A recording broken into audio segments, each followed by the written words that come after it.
So, welcome to Hunter, and the webinar tonight is all about how to create a hunt. Some of you know what Hunter is all about.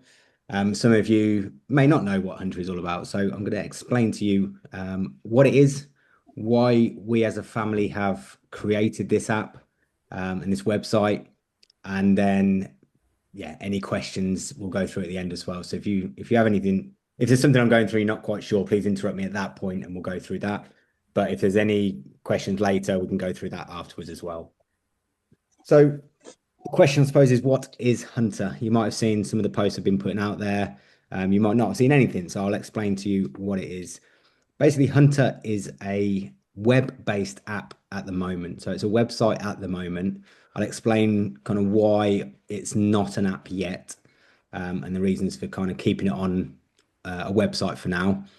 But Hunter is basically an idea that I had about a year ago. We were kind of traveling around and kind of went to different towns, different cities, and just thinking with the kids, as we're new to the town and the city, I wonder if there's something we could do to find out a bit more about this town, or is there something we could do for an hour or 2 hours while we wait for another attraction that we might have been looking at. So the idea of a treasure hunt was kind of talked about. And we've done plenty of these in the past. I know Sue's on here. We've done plenty of Sue's in the past, which are fantastic. And it's kind of the idea of that, but taking it digitally and putting it online and available all over the world. And that's kind of the idea of it. So the main points I wanted to make, I suppose the webinar itself, the not the webinar, sorry, the app itself is I wanted people to get out more. I wanted people to explore more, see more of the world. We've got two boys. Um, they are kind of on their tablets a lot, but I want them to be able to get out. I want them to be able to see the world. And I think that's a lot of people can probably resonate with that as well. It brings families together. It allows people to do things as a family or even as a community as well. And the final thing we wanted it to do is allow locals to earn from what they know. So people obviously like and love where they live. And I wanted people to be able to create a hunt or something that people could follow that teaches them about the town or the city, but also is a bit fun in the same way as well. So Hunter is basically an app that creates treasure hunts in towns created by locals, and yeah, it's an opportunity for people to earn from it as well. So it's quite exciting and certainly something I want to be able to sort of bring around the world. And it's certainly something that can be a global success if it's taken on correctly as well. So, and if you have kids, then you might resonate to this as well. Is that they just say, "Oh, there's nothing to do. I'm bored." The idea, like I say, with Hunter is to get people out, get families together. And it's not just a family thing. You can do it on your own. You can do it as a community as well. But getting them out and about. So if you're new to Hunter, Hunter is a web-based app. It is online, and it's basically a way of, like I say, creating hunts for people to do. You have the opportunity, and anyone in the world has the opportunity to create a hunt.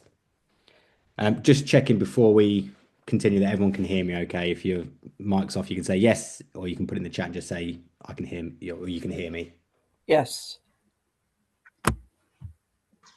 Perfect. Yes. Thank you very Yes. much. So yeah, like I said, anyone in the world is able to create a hunt, and that's the idea, and that's how the app or the website is going to grow is by people creating hunts. It does benefit the creator, so yourself can create and benefit from this. And like I say, it's a way of earning what could be a bit of money to start with, but it also could be quite a bit of money if it takes off. And you are one of the early adopters, which is yeah, gratefully you guys are on here as well. And I'll explain kind of where to create hunts, what to look for, how to create them, and go from there. So we want to be looking at tourist spots. I mean, those ideally the places where most people are going to be going to find out about a bit more about their city or the town they're going to.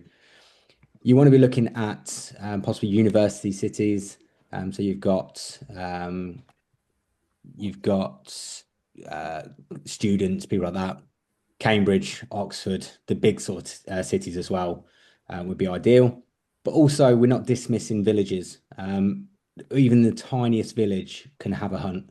It might not be the most popular hunt in terms of number of people visiting compared to somewhere like London, Cambridge, Oxford, somewhere like that. But you can bring communities to do these hunts. You can create hunts that people can go and do on a weekend, and you can set up an event for it as well. Hotel complexes. So if you think you're in a like an all-star resort, all-inclusive resort, um, there's nothing stopping you doing a hunt around that, and it's obviously something that the hotel can promote as well. So it helps people get around the hotel, learn about the hotel, and they might be able to help you sell it if you go to the place and create the hunt. If you're on holiday anywhere, you can create a hunt there, and then anyone that goes to that place will hopefully do the hunt as well, and you'll get paid for it forever, as long as obviously the hunt is available. Outside stadiums is something that we've talked about as well. So, like football stadiums, for example, if away fans are going to a game and they've got an hour or 2 hours to spare before the game, they might want to look around and yeah, start the hunt at the stadium and finish the hunt at the stadium. So if it's kind of like a loop that takes them around, that could be a good way for them to I'll say waste a bit of time, but have some fun in the time they've got as well. Airports. I've put that on there because one of our friends has done a hunt in Heathrow Airport. It's only a small hunt. It's half an hour, but it's aimed at kids, aimed at sort of taking them around the airport, just sort of seeing what's about, and obviously makes it a bit more fun while waiting for their flight somewhere. And then we've got other places as well. So I don't know if you've got any ideas of where you can create hunts. Obviously, the main ones are towns, cities, villages. You've got scenic parks. I have emailed kind of the National Trust to see if they would like to put them into their parks. You've got the seasides, all sorts. So there's plenty of opportunities to find it or to create a hunt as well. Obviously, you've got the cities, but it's specific places in the city. So you've got an area of the city. You can have yeah, a very scenic tour of maybe churches. So around here, we live in Italy at the moment, so there's plenty of churches around. So people have suggested doing a church hunt, so specific about going to different churches and finding information out about those churches as well. So there's certainly something yeah you can find, and you can the opportunity to create hunts everywhere.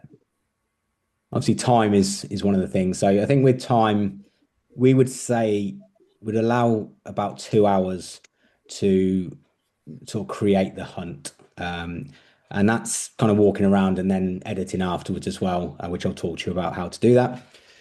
This is Hunter. This is the main page. And this is basically what most people will go to or will be sent to. How it's created is location services need to be selected, so it'll ask for location straight away because it's a location based website. So when you select your location, it will basically show you where your nearest hunts are. So this is the town that we live in. I've got a hunt 0.2 kilometers away. This is 5.1 kilometers away, and this is 9.2 kilometers away. Obviously, we're in Italy. At the moment, it's in euros. You can basically change it, and it will change to pounds. So these hunts are set at a price that is cheap enough for families just to say, yeah, let's just do it for an hour and go for it. Now, this is still in the building stage, so there's probably a few things that we could change along the way as well, which is where I'm hoping early adopters can help build the app as well and sort of suggest a few things that might be good to change. And we can look at implementing them going forward as well. But this is basically where people go to. There's a hunt map. So what I'd hope over the future is that over time there will be these hunt markers everywhere. And obviously we've tested it in Italy where we're from, and there's a few people testing it in England at the moment. And those are the main two places I'm really looking to target. The main place obviously being the UK, purely because of the language. and the ease of understanding where most places are. So in the UK, we've got plenty of people kind of in and around Northamptonshire. There's a couple of places in London as well, which we're looking at. Obviously, Heathrow Airport being one of them. My brother has done one in Korea. It's unfortunately come off the map. I think he's taking it off now, but he's traveling the world at the moment, so he's going to be doing hunts all over the place, which is yeah, certainly exciting. So this is the location wise, and then you've got different filters on there as well, so you can filter through different places. So we've got a couple in London, so Tower of London and St Catherine's Dock, and then obviously we've got Heathrow Airport as well, and then there's a few around Northamptonshire. As you can see, in terms of thumbnails, I want to kind of use this as a bit of a kind of YouTube style freedom of creativity. Now, these are the ones I've created. So you've just got basically a place name and where it is. And you've got some here as well, different styles. And the other one's gone actually. There was the South Korea one. But you can see the thumbnail will help identify people and identify the hunts and people to do them as well. So it kind of captures the imagination of people. That's the main page. You've got the create and earn page. This is kind of how you start creating. So you can click the button start creating if you're new to it. If you are new to Hunter completely, what it will ask you to do in the first place is basically become a creator. And becoming a creator is absolutely free. You don't have to pay to become a creator. You don't have to pay to create any of the hunts, but you will benefit from the sales of the hunts going forward as well, and explain what you learn from that. There's an unlimited amount of hunts you can create. You can create them anywhere in the world.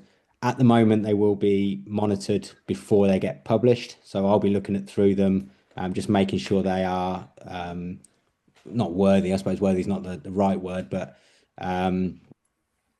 good enough for the website for now. What I don't want is a hunt going on there that's 5 questions long and it only takes you 2 minutes to walk around.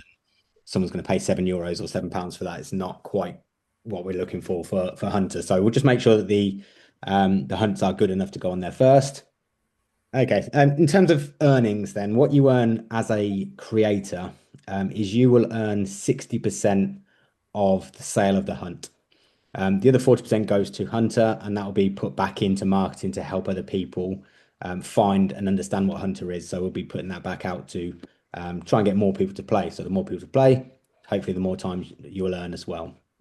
And there's a sliding scale here. So this is based on a hunt with 100 people playing per month at 650. So an average kind of price per hunt, or the lower price per hunt, they go up to 7, 8 or €9, which is about 650, 750, 850 pounds.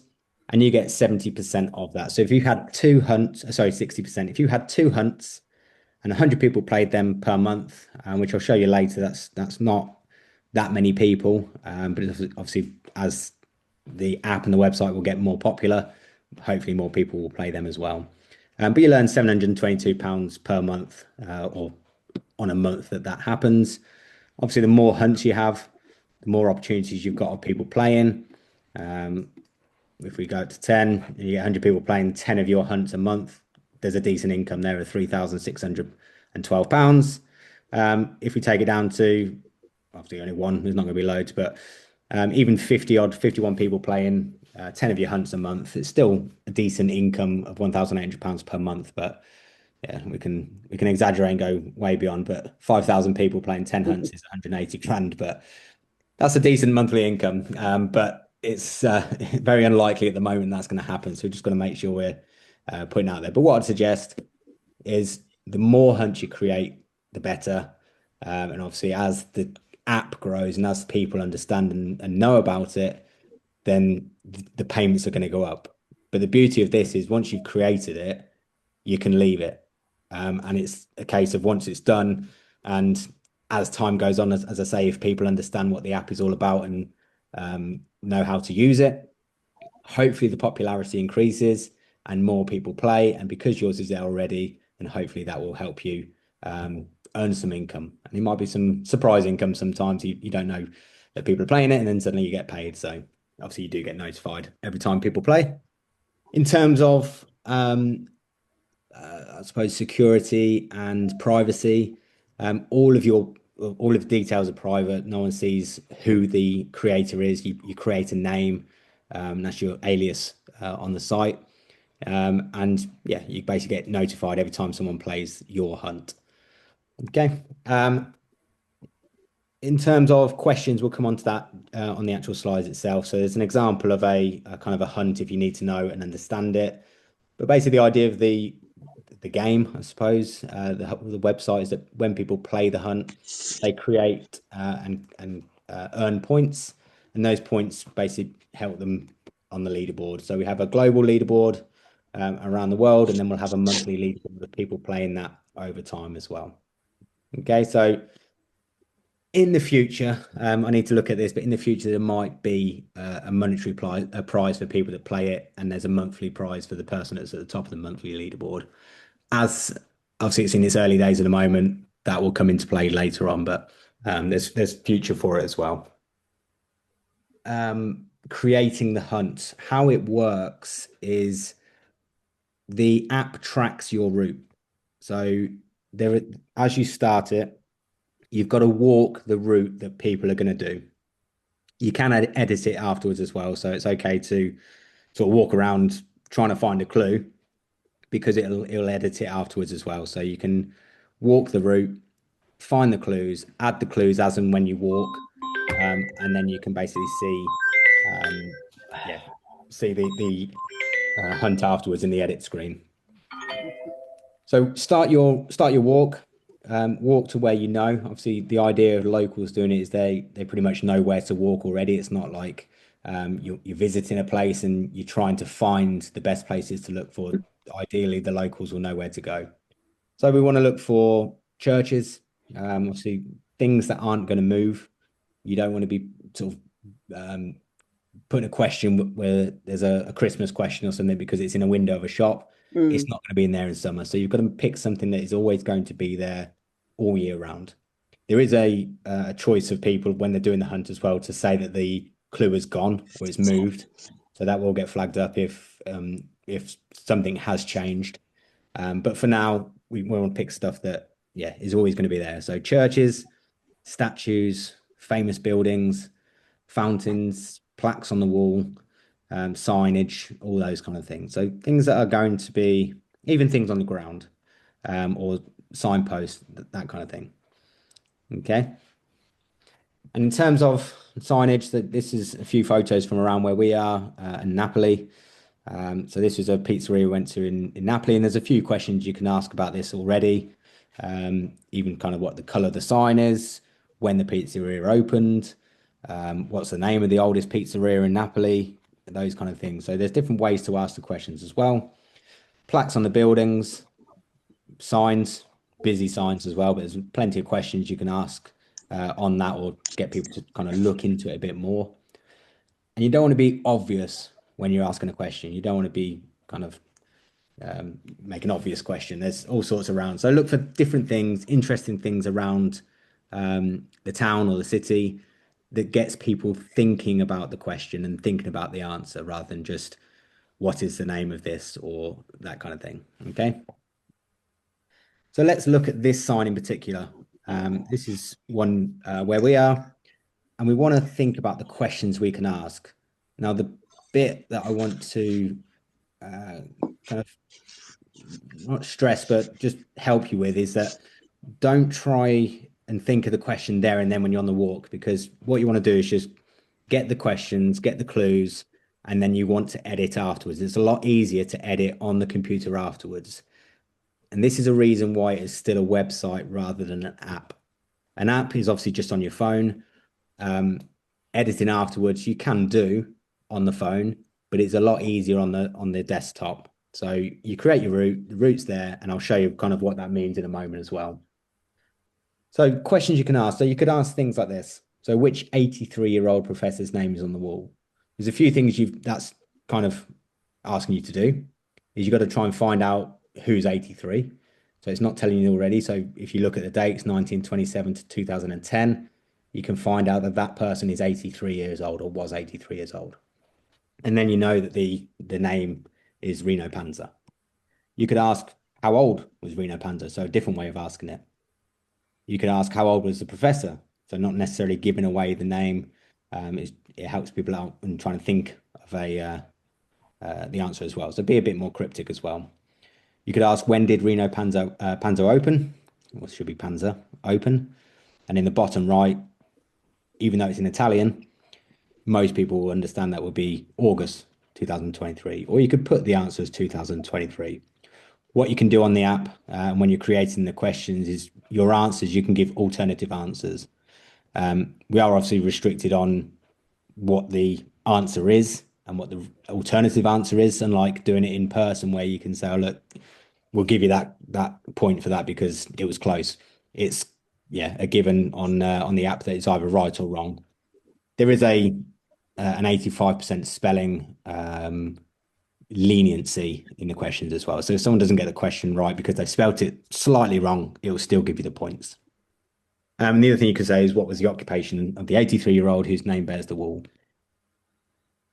Okay. The main thing when you're obviously writing the questions is that the answer is visible. And it's not something that I suppose people have to find or look up or Google or anything like that. So no interpretations, no guessworks, something that is yeah, easily on there rather than I'm trying to think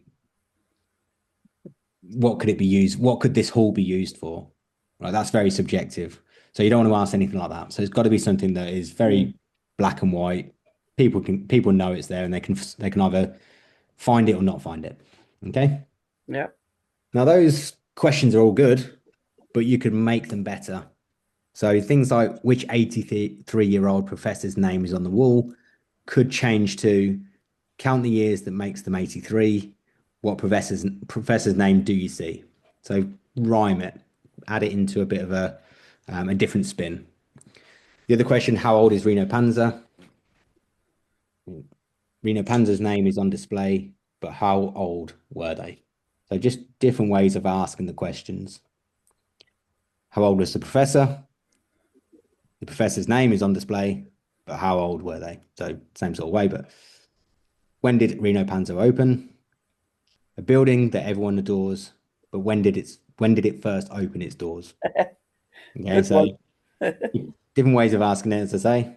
And what was the occupation of the 83-year-old whose name bears the wall? Born in 1927 and died in 2010, but what occupation was Reno then?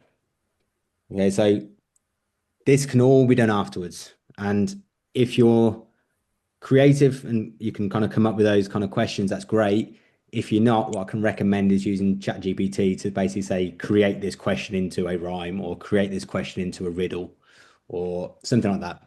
Obviously, don't take the first answer that ChatGPT or any AI gives you because, as we know, AI is not always as accurate, but just make sure that the question is understandable to the person that's going to play the game. Okay. Mhm. So once you've created your hunt, you have a creator dashboard. So in here, this is everywhere where your hunts are going to be on display. Okay, so we've got two that we've created here. We can see that they're live. We can test them ourselves. So if you want to make one and then test it yourself, that's absolutely fine. You can do that.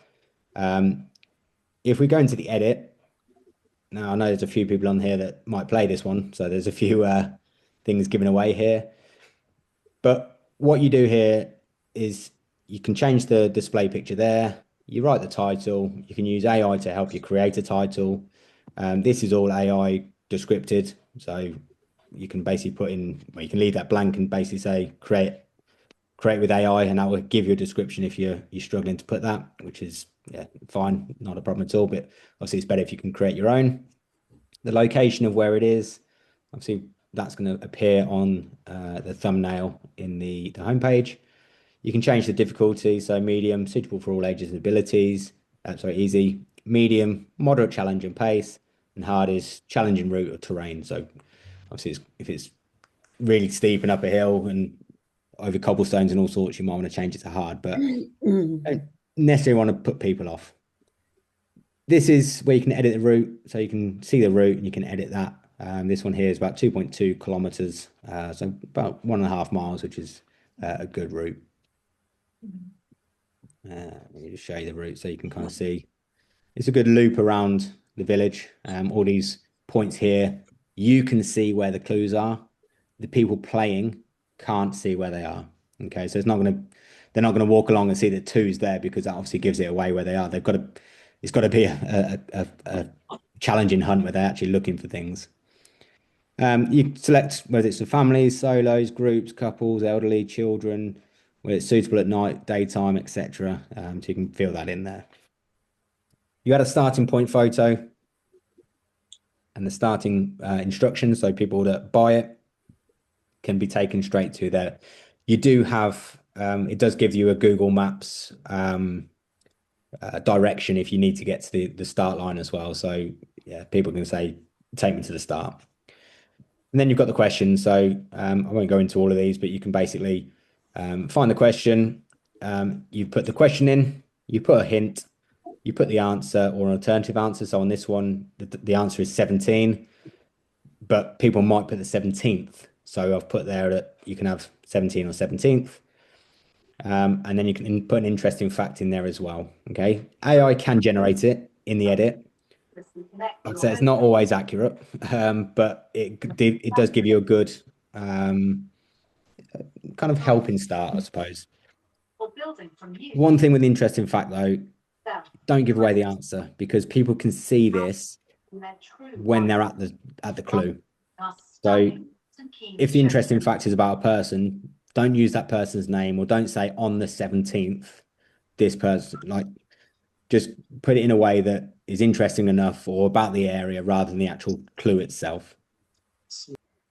Then you put the directions between it. So from the community building, which is spelled wrong, from the community building, go over the car park, cross the road with caution and head left down the hill. Now you can put these safety warnings on there as well, just covers your back if anyone was to foolishly walk across the road when the cars come in. But yeah, your clue, your navigation's there. And what makes a good hunt is good directions as well, just making sure people don't get lost. There is a map on there that people can check and they can follow the map and make sure they're on the right path anyway, which is fine. Again, I won't go into all of these because I know there's people on here that will probably play this. So I've got 23, I think. No, 29 clues on there, which I think is a great number of clues. Personally, I think anywhere between 20 and 30 is a good number of clues.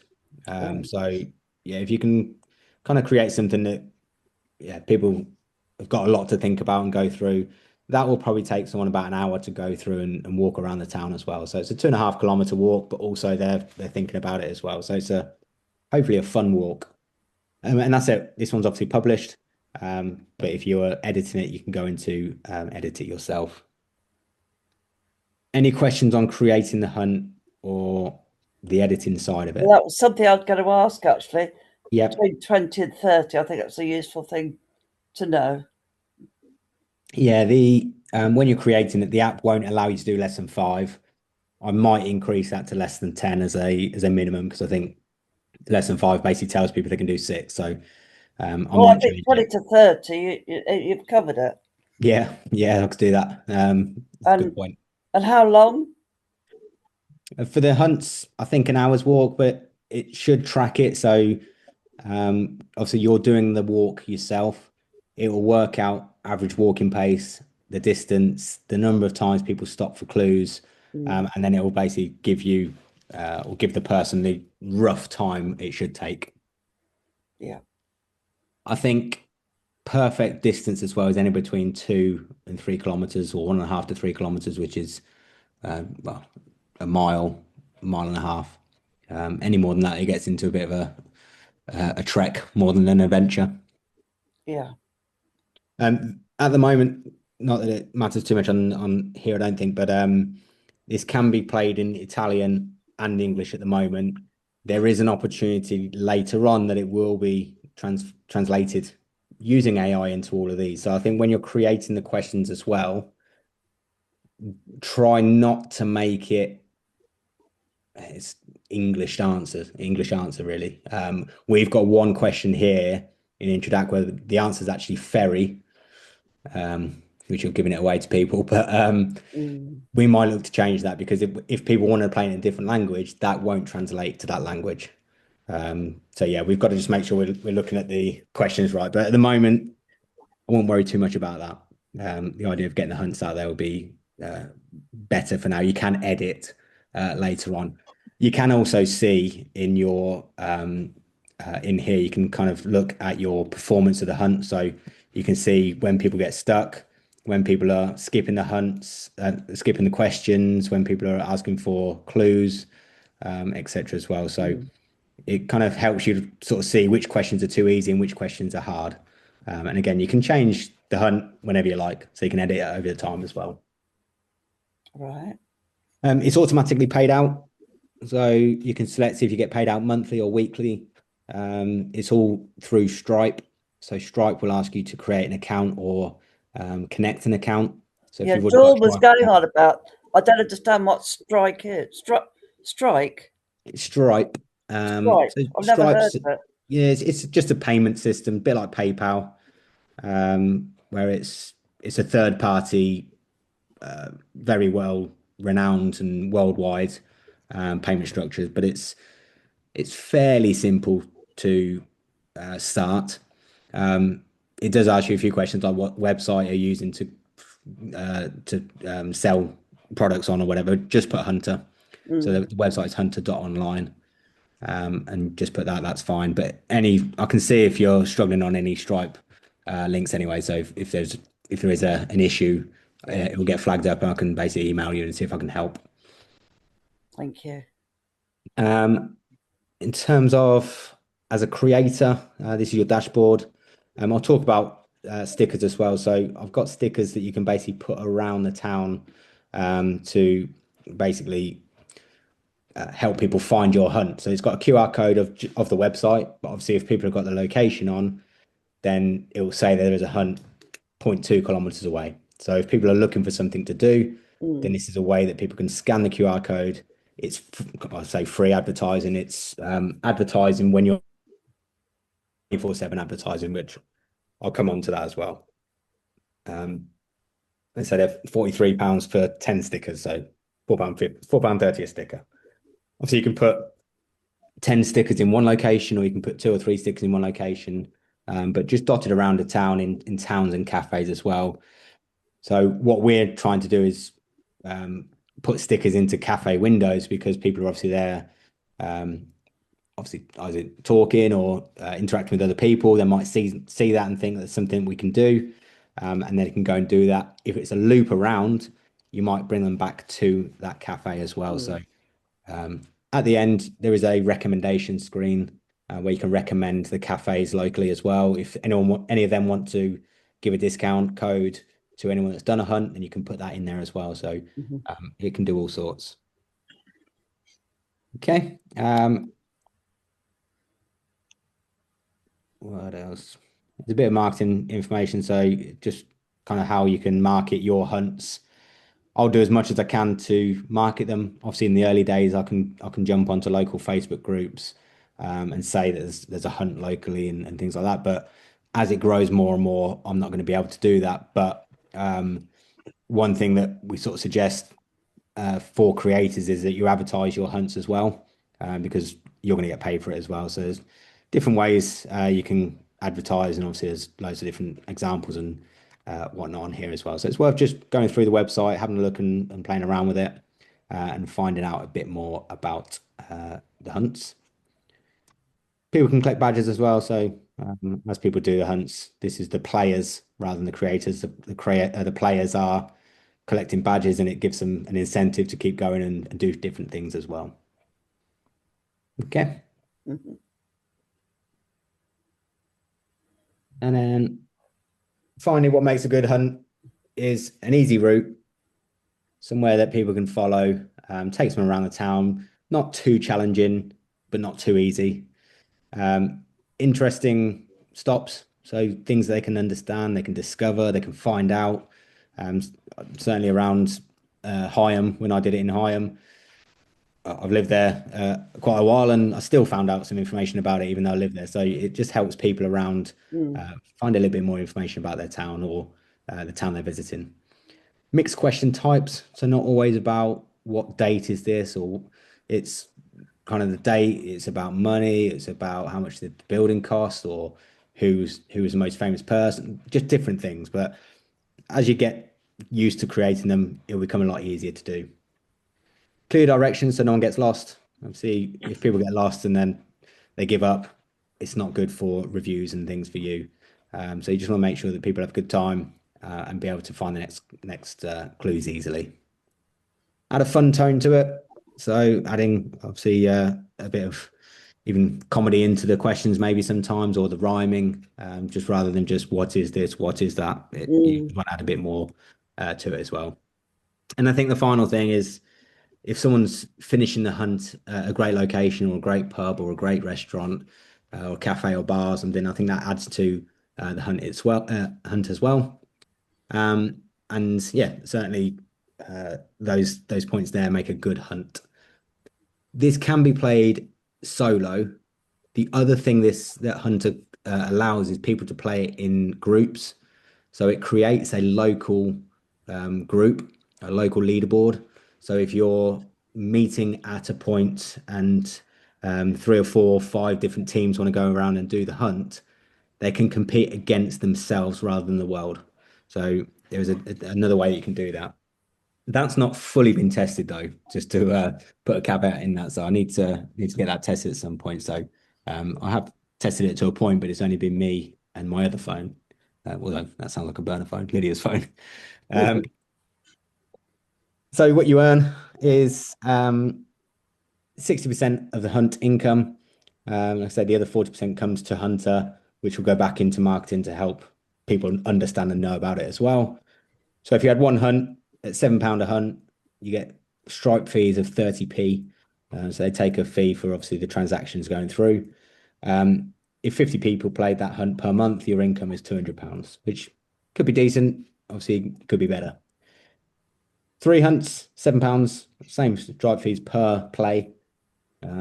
Three times 50 is 150. That'd be £602 you get.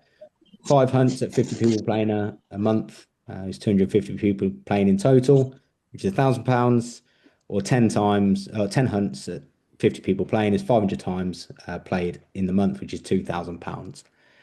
But when that comes to number of players per day, it's not a lot when you think about it, because 50 hunts a month, so 50 plays, not the actual hunt itself, but 50 plays of a hunt is basically 1.6 people playing per day. If you think about a place like Cambridge, they have 8.1 million people visiting them a year, which is 2,190 tourists a day. In fact, I think that's actually 22,000 it should be. So it's 22,190 people per day visiting. So if you only need 1.6 people to play, that's 50 a month. But if you could have one hunt in Cambridge, and someone might play it 500 times, not one person, but you might have 500 people playing that, which is obviously going to be great. But obviously, the more hunts you've got, the more people playing it, the more income you can earn. There's unlimited amount of times you can earn from a hunt. Okay.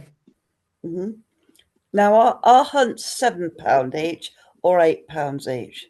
Yeah, good question actually. So as a creator, you have the opportunity to set your price. So it's either Oh, £7, £8, or £9. And there's a bit of a suggestion of what to price and how to price it. So I think if it's in a village, £7. If it's in a town, £8. If it's a city, £9. right. Also, the distance will change that as well. So if it's an easy small hunt, obviously £7. If it's anywhere between 1.5 to 3 kilometers, then £8. If it's beyond 5 kilometers and it's more of a challenging hunt, then £9. Hmm.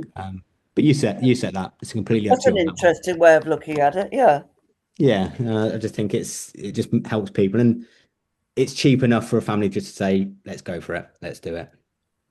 yeah. If there is a hunt in, say, Higham, already, there's nothing stopping someone else doing another one. Because if people live in Hyme and they've enjoyed one, Mm. they'll probably go and do another one. As long as the questions aren't the same, Yes, of course. it's you can do all sorts. So there's really no limit on it. So things like Cambridge, then absolutely no limit on that. There's No. London, there's loads of places in London. Hmm. Um, Canary Wharf, you could do all sorts. So there's yeah, no limit to that. The and there's a lot of information on this as well, so I'll send this recording out to everyone. But when you create the hunt, one key information as well is you do take a photo of the answer of the question. Sorry, of the answer. That photo does not get shared to the people playing it while Hmm. they're playing it. The the idea of the photo is only to show people at the end the answer if they've got it wrong, Yeah. so they can see it because obviously can't go back and see or walk the route again and see the answers. It's only there to show them at the end. So the Hmm. photos are there for proof rather than for part of the question. Yeah. Okay. Talk about the stickers, but yeah, the idea of them is that they're going to help people find something to do. Instantly sets curiosity in terms of like what's a hunt, so they can scan it. The QR code, it gets people straight onto the website without going through any faff. Social proof. So obviously, if bars and restaurants are showing this sticker in their window, then they'll obviously understand and know about it already. Helps them, helps their business, and it's constant advertising 24/7 for your hunts and in the area as well. If you need, when you order the hunt, the stickers, you do get a pack, a PDF pack, and it's got a permission forms in there as well. So if you need to get permission, because you can't just stick stickers up all over the place, certainly in the council areas, you get permission from the bar owners or the restaurant owners, and that's fine. You can do that. Hmm. As part of that as well, you get a leaflet that explains a bit more about kind of why restaurants should put the stickers in the window, and how you can, yeah, where you should be placing them. Okay. Hmm. Yeah. Um, So 10 packs of stickers is £45. That's the only price and cost to you, should you choose that you need it. And it's not a necessity. Obviously, it would help, but it also helps sort of spread the word of Hunter around the area as well. So it is sort of recommended from creators to do so, and it helps you get the word out as well. So if you are a creator and you want to get more people playing your hunts, obviously £4.50 a time. Only one person has to play that to get that sticker price back for the hunt. So they're available in the creator dashboard. So if you are a creator, you can do that as well.